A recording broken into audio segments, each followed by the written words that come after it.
So we are working through cubic inequality questions, and right here we're told to solve this for where it is less than or equal to 0.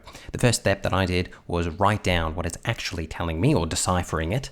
It's saying when is this function right here below or touching the x-axis, and that's because it's less than or equal to 0. So what I'm going to have to do is sketch this in order to get my answer.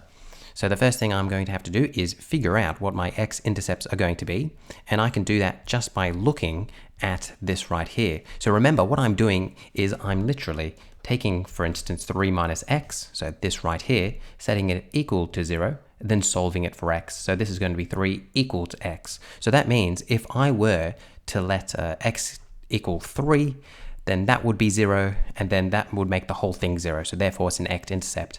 And then I would repeat this process. So x plus 2, if I were to do the same process, I'm going to get -2 and then -1.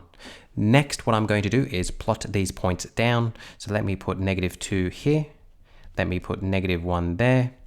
And let me put 3 all the way over there.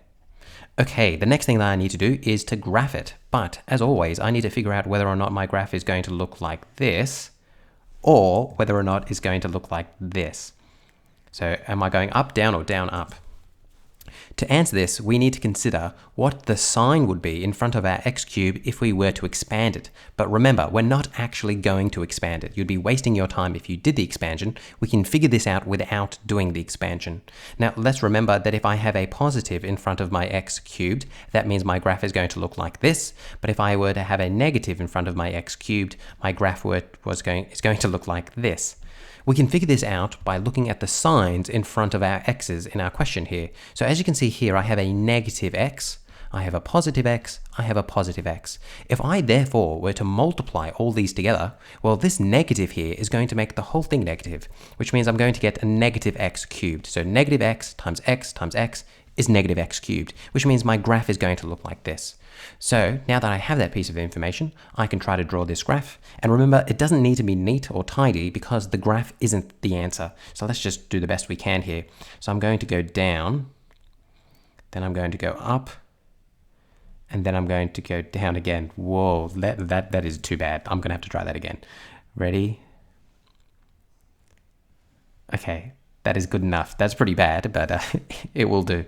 Okay, let us now think about whether or not we need to find the y-intercepts. We do not need to find the y-intercepts because the graph isn't the answer, and knowing the magnitude by which it is above the x-axis is no help. We just need to know whether it's above or below it. We don't need to know how high or how low it is below the x-axis. Next, we need to highlight the relevant areas. So let's get our highlighter out. And remember, I'm highlighting things below or touching the x-axis. So that means I'm going to get here because I'm below here, and I'm also below here as well.